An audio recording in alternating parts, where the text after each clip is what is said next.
It's Galahad. I don't blame you for forgetting. Suppose you'd like to know what happened? Grand Cordon Thorndyke and a few of his most trusted knights suddenly began investigating the king's personal life. I was one of them. When I asked why he was doing this, he told me of his meeting with you. I was suspicious at first, of course. But as we dug deeper, I found the king was the one unworthy of my trust. Needless to say, I was shocked. And the longer we looked, the worse it got. We'd uncovered the darker side of our king. He had lied to us, stolen from us, betrayed us all. For a king to steal and swindle, humans truly know no shame. Nothing surprises me now.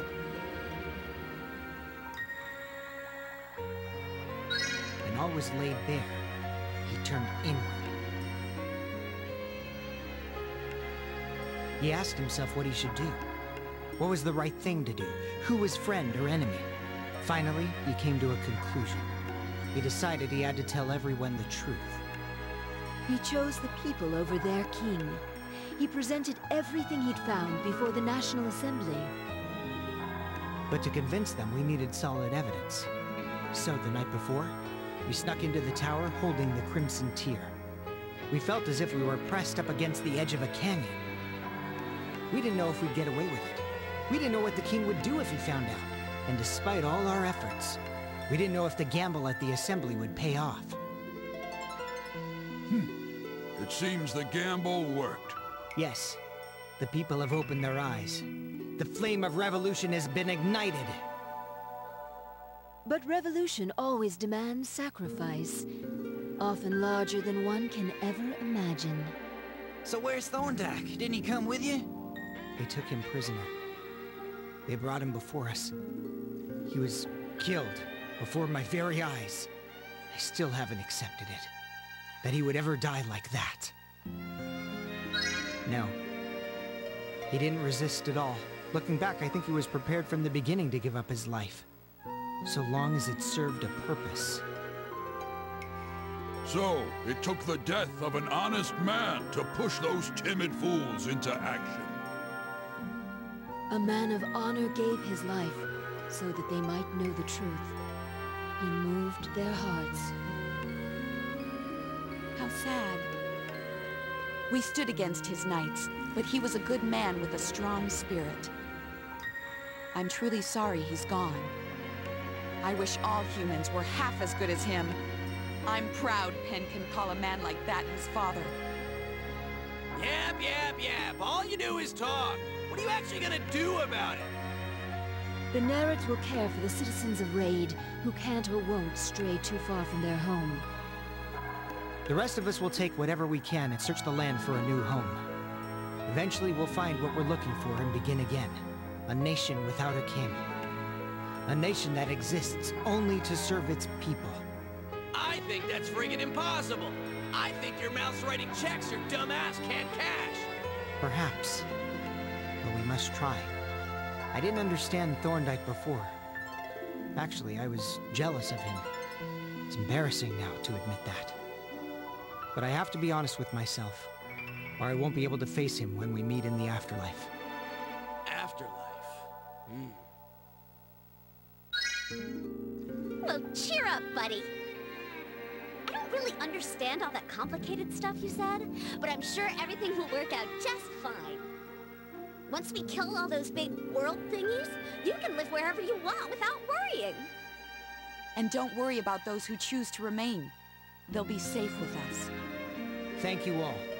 And now we must get going. Some have already left, and I must catch up. You've really changed.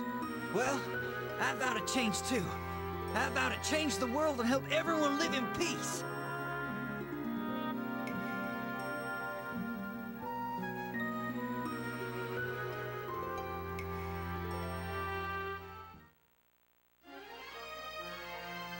The World Eater is only guarded by a few men who stayed behind, and the armies of the local nobles.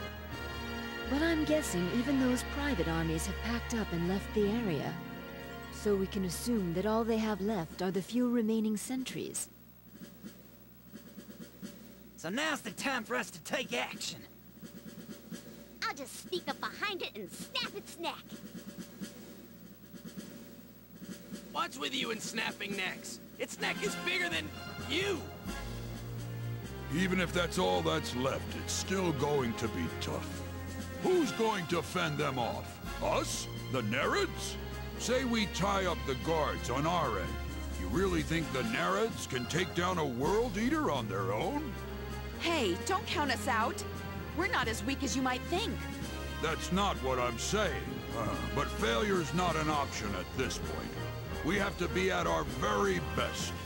If you gotta guarantee victory, you're gonna need to call on me. Isn't that right, soulmate? Yeah, I knew you'd say that. I know just how damn stubborn you are. Fine then, do things your way. But don't come crying to me after you're dead. Stubborn's not always a bad thing. It's foolish to rush into something with no idea of what might happen next. Hey, big guy, we don't have much of a choice. Sure, some more help would be nice, but all we have is Endor. And who knows where he is? We gotta make do. What about you, Vitali? Don't you have any friends you could ask for help? I'm somewhat of an introvert. Even if I asked the few friends I have, I doubt they'd just come running. We can't hesitate. We have the momentum. This may be the only chance we get. It has been the one goal of the Nereds for the last 200 years to slay this terrible giant.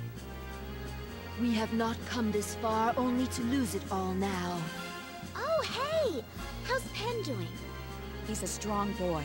He has dealt with his father's death like a man. Now he's helping out the refugees who are staying with us. You landfolk are quite different from us Nereds. He's helping them transition into their new life at sea.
What the hell? Is this an ambush?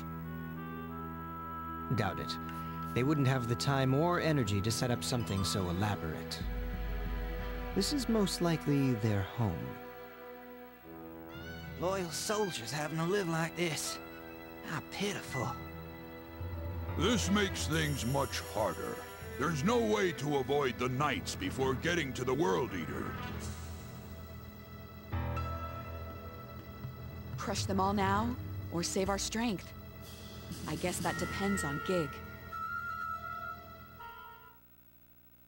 That's right. Don't forget to call on me when things get tough, all right? Remember, I kill more people by 9 a.m. than most people do all day. Yeah. For Lady Lena, I'll twist its head like a bottle cap.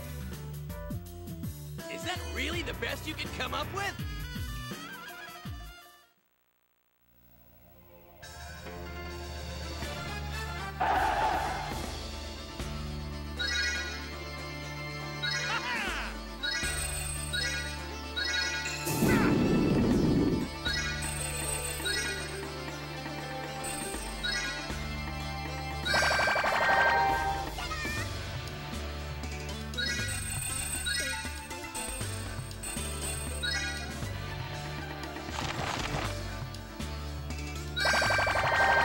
Is anyone hurt?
Ayla.